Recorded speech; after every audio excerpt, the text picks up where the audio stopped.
అందరికీ నమస్కారం. నా పేరు బల్గం రాజేశ్వరి. నేను నారంపేట జిల్లా కృష్ణా మండలం హిందూపూర్ గ్రామం నుంచి కాంగ్రెస్ అభ్యర్థిగా పోటీ చేస్తున్నాను. నన్ను గెలిపిస్తే మా గ్రామాన్ని ఇంకా అభివృద్ధి చేస్తాను. విద్య, వైద్యం నా మొదటి ప్రాధాన్యత. ఇప్పటివరకు గతంలో మా మామయ్య ఎన్నో పనులు చేశాడు. రోడ్లు లేని వాళ్ళకి రోడ్లు వేయించాడు.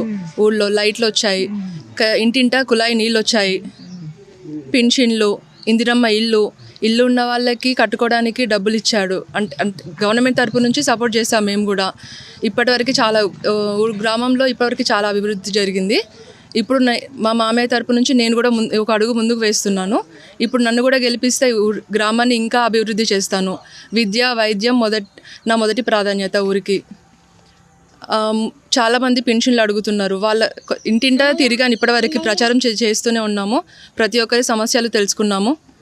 ప్రతి ఒక్కరి సమస్యలు పరిష్కరించాలని, ఇంకా ముందుకు అభివృద్ధి చేస్తామని, జనాలు మమ్మల్ని గెలిపిస్తే ఇంకా గ్రామాన్ని ఎక్కువ అభివృద్ధి చేస్తామని కోరుకుంటున్నాను.